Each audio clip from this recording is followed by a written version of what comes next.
They burned everything. Not just paper. They burned my voice. My mother's last letter. 6 years of words I bled onto pages, gone. Like they were never mine to begin with. I stood in that room. Still. Smoke in the air like ghosts refusing to leave. Ash on the floor like someone tried to erase me. But I didn't scream. Didn't fall to my knees. I just opened the window backslash. And let the wind carry what was no longer mine to hold. Because that day, I stopped thinking kindness was bulletproof. I stopped thinking light alone could change a room that worshipped the dark.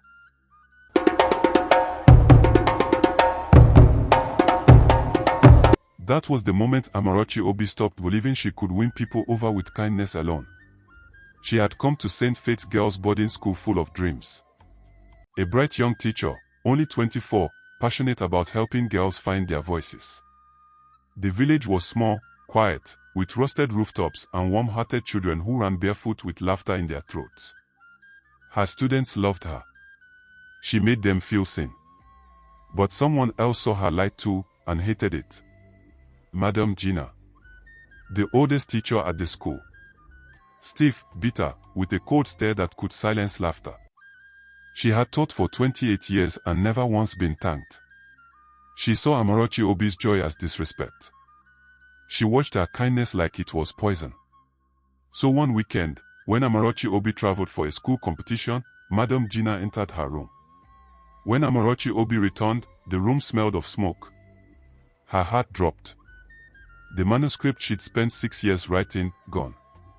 The photos, the lesson plans, her mother's final letter, ashes.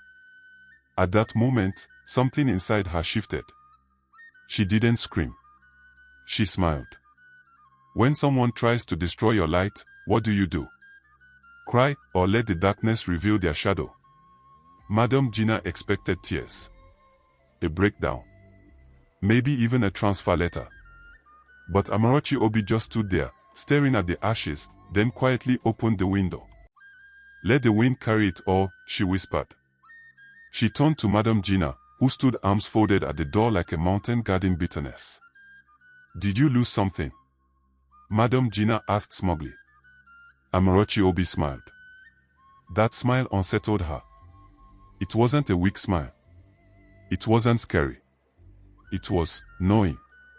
I lost nothing, Amarachi Obi said softly, only things that no longer served me. Then she picked up her broom and began to sweep. Later that evening, Madam Gina called a secret staff meeting. She's pretending, she told them. Acting like she's pure. But mark my words, she's dangerous. No one spoke. Some teachers nodded. Others avoided her eyes. Everyone feared Madam Gina, but something about Amarachi Obi's silence made them uneasy. That night, Amarachi Obi cried quietly.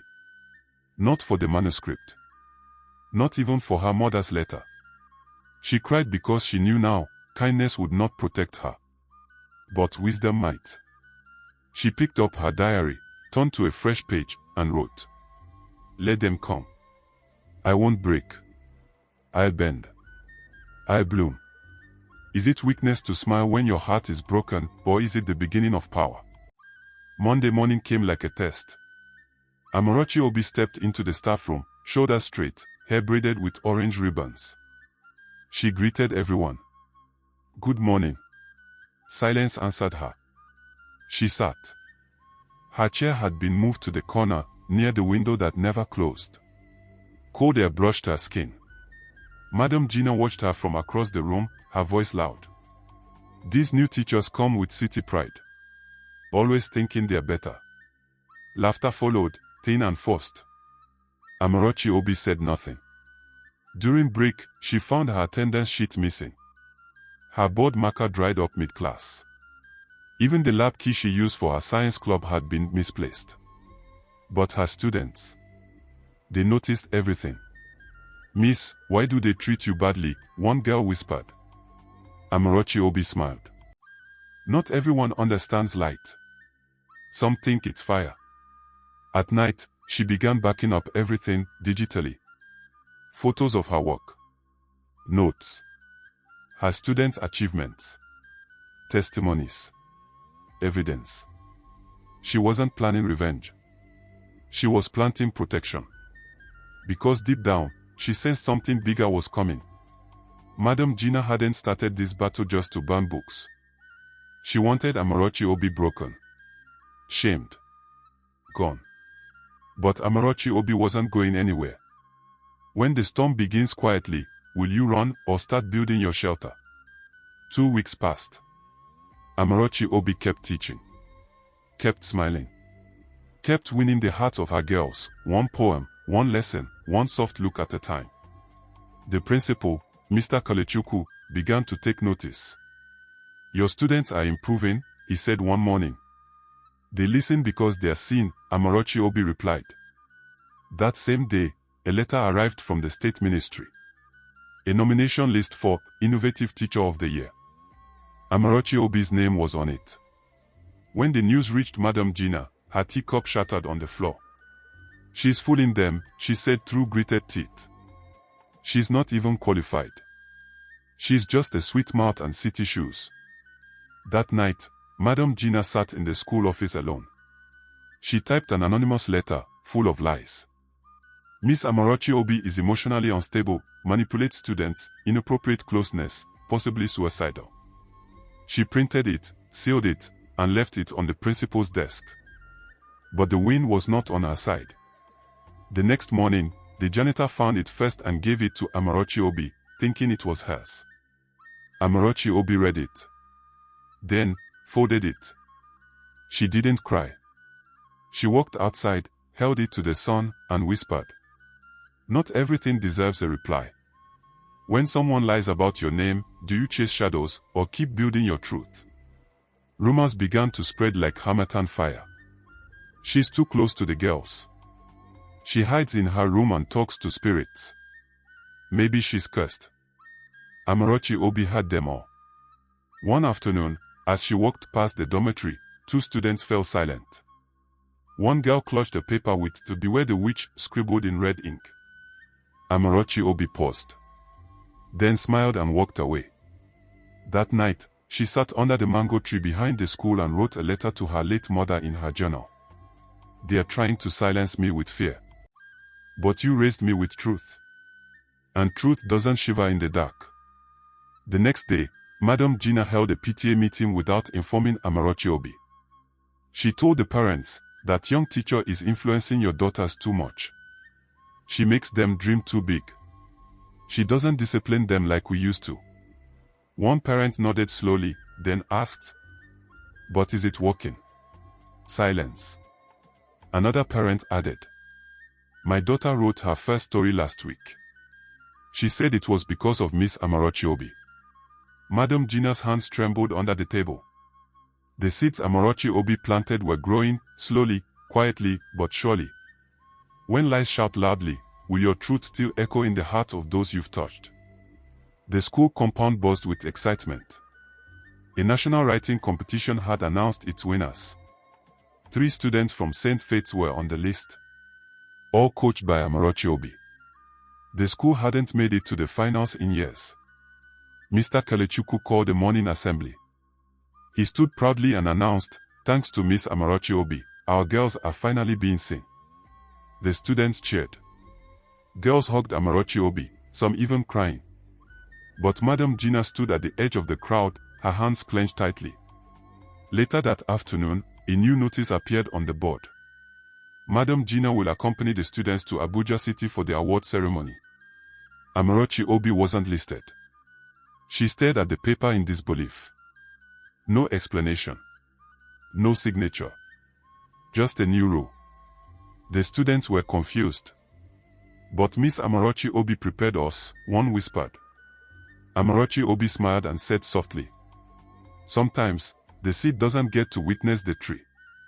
She handed them handwritten letters of encouragement, packed their bags with snacks and books, and stood by the gate to wave them off. As the school bus disappeared down the dusty road, Amarachi Obi whispered, they can steal the stage, but not the story. If your light is dimmed by others, does it mean you've stopped shining, or just shining from a different place? 2 weeks later, the award ceremony made the news. Photos of the girls holding golden plaques, but none of Amarachi Obi. Back at school, the students returned glowing with joy, yet sad. "Miss, it wasn't the same without you," one said, hugging her tightly. "They mentioned you on stage," another whispered. Everyone clapped. Even the judges knew you weren't there. Amarachi Obi smiled, eyes moist. That evening, Madam Gina walked into the staff room with an envelope. "From the ministry," she said flatly, dropping it on the table.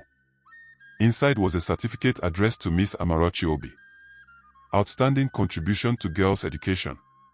Madam Gina had tried to hide it. She had opened it, folded it, almost tore it. But someone from the ministry had called the principal directly to confirm delivery. Her plan failed. Amarachi Obi picked up the paper gently. Her name glittered in bold gold letters. She said nothing, just smiled.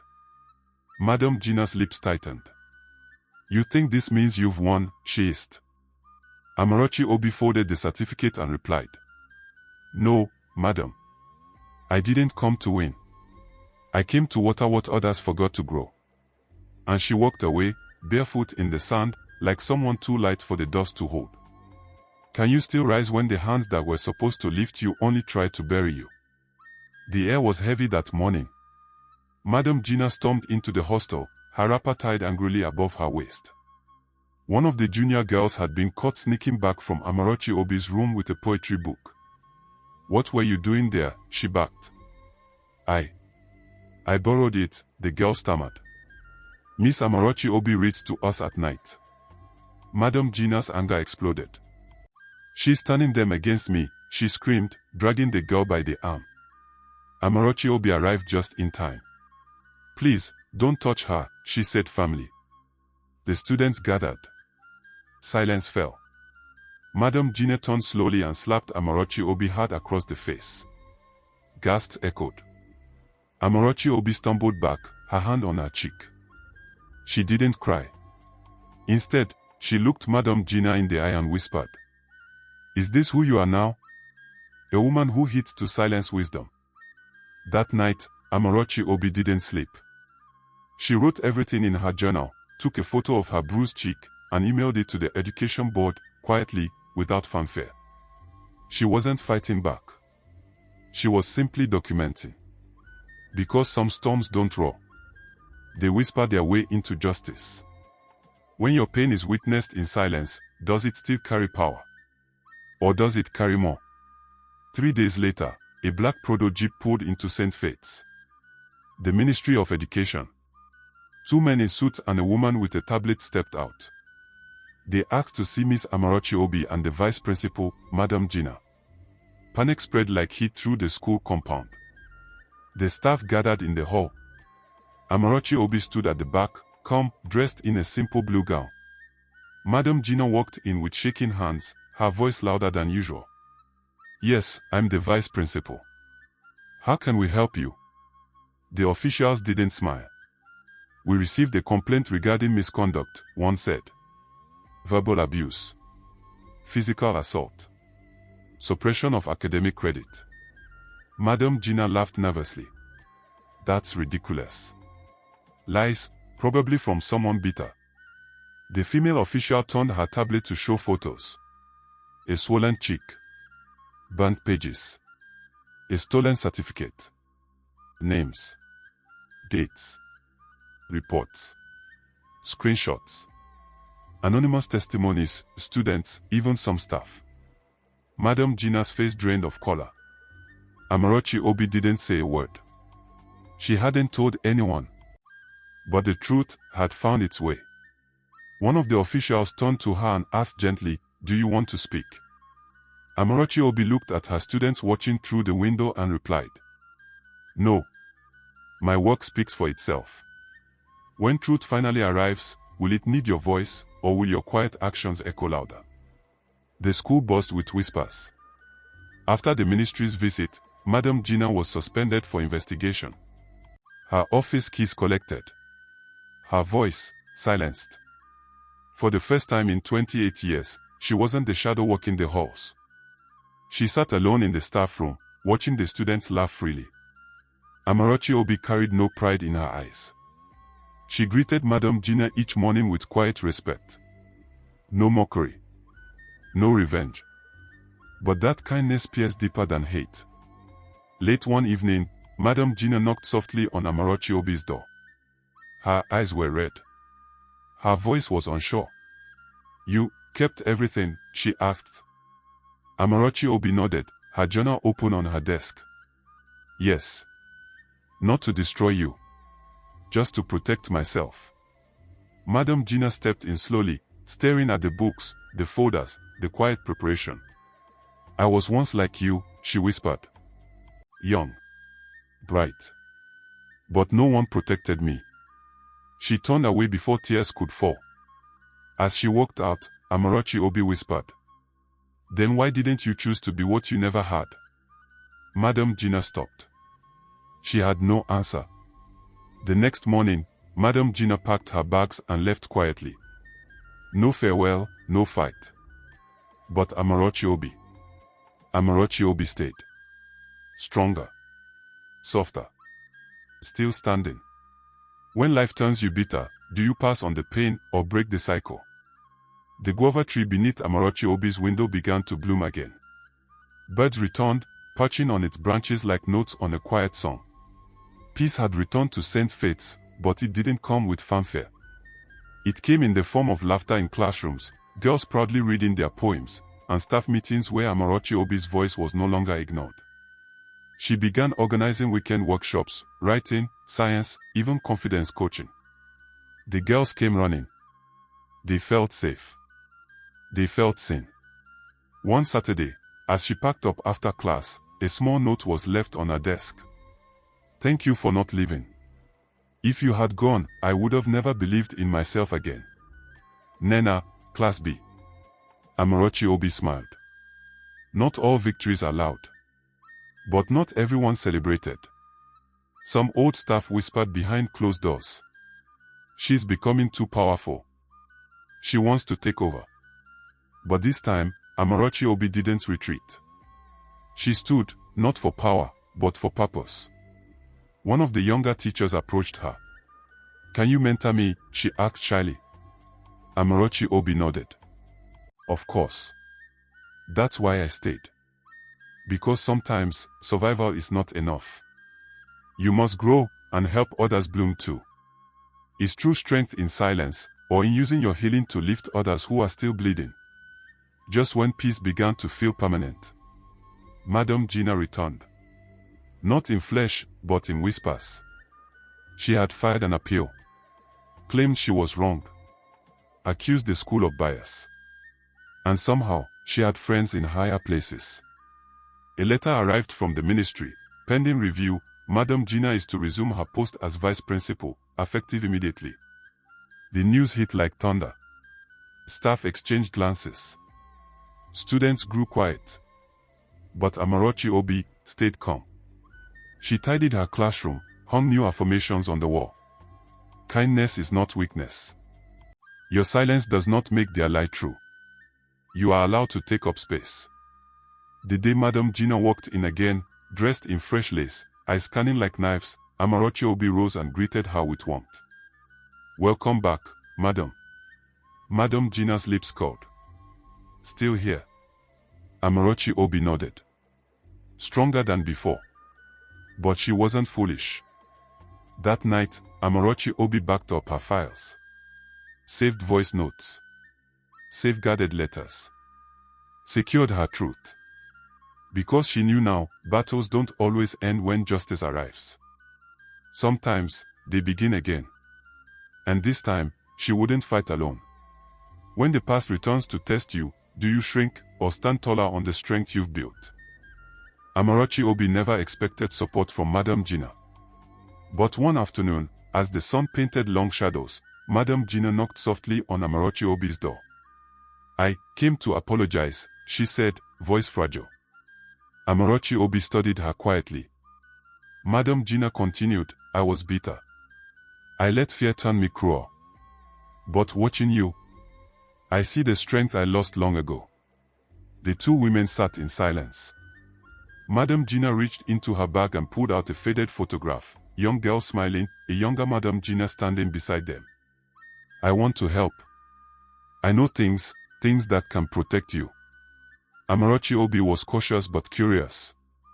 Madam Gina whispered of a secret network of teachers fighting corruption in the system. A silent army. Together, they could do more than survive. They could change. That night, Amarachi Obi wrote in her journal. Sometimes, the hardest battles begin when enemies become unexpected allies. She looked out her window, where the guava tree bloomed quietly. And she knew the journey was far from over. Can forgiveness become the strongest weapon in the face of betrayal? The night before the big inspection, Amarachi Obi and Madam Gina stayed late at the school. They sifted through files, testimonies, and secret recordings of meetings where teachers discussed injustices. Madam Gina's hands trembled as she handed Amarachi Obi a thick folder. This is everything they tried to hide. Amarachi Obi's heart pounded. She knew exposing this would risk everything. But she also knew silence was no longer an option. The next morning, the ministry officials arrived, more than before. Amarachi Obi stood tall as Madam Gina handed over the evidence. The room grew heavy as officials read through pages of corruption, favoritism, and cover-ups. A whispered shock spread. Madam Gina looked at Amarachi Obi, eyes full of hope and regret. After the meeting, Amarachi Obi returned to her classroom. Her students greeted her with shy smiles and flowers. One whispered, "Miss, you're like the sun breaking through the clouds." Amarachi Obi smiled.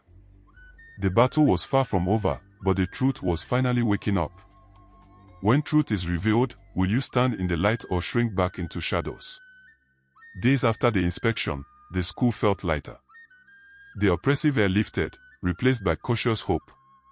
Amarachi Obi noticed something new, quiet strength in her students. They walked taller, spoke clearer, dreamed louder. But not all battles are fought with noise. One afternoon, a letter arrived. No signature. No address. Just these words. Your silence saved more than your voice ever could. Amarachi Obi read it twice. She thought of the many moments she stayed quiet, when insults cut deep, when sabotage lurked, when pain whispered to break her spirit. Her silence had been a shield. But it was also a bridge. A way to listen, learn, and grow stronger. That evening, she sat by the guava tree, journal open. She wrote, "Sometimes the loudest courage is found in silence. What is your silent strength?" She looked up at the blooming branches, a soft smile touching her lips. The journey was still long. But she was ready. Is silence weakness, or the quiet power that shapes a new dawn? One rainy evening, Amarachi Obi sat by the window, the soft raindrops tracing patterns on the glass like whispered secrets. She unfolded a letter from her childhood friend, Ifeoma, who had left their small village years ago to chase dreams in the big city. The letter was full of hope, but also a warning. Amarachi Obi, I hear about your fight. They say you are breaking chains that many thought unbreakable. I'm proud of you, but I'm scared, too. The world can be cruel to those who stand tall. They will try to silence you. Amarachi Obi's hands trembled slightly as she reread the words. Fear wrapped itself around her heart, but beneath it burned a fierce courage. She whispered softly, "Courage is not the absence of fear. It is moving forward despite it." The rain tapped gently, steady like a heartbeat, reminding her that she was not alone. Tomorrow would bring new battles, but this fight was bigger than herself. It was for every girl whose dreams had been caged by others' doubts. With a deep breath, she folded the letter and looked to the horizon. The storm would pass, and so would the darkness. When fear knocks, will you open the door, or stand firm and let courage lead? The sun rose over St. Faith's, casting golden light on a school transformed.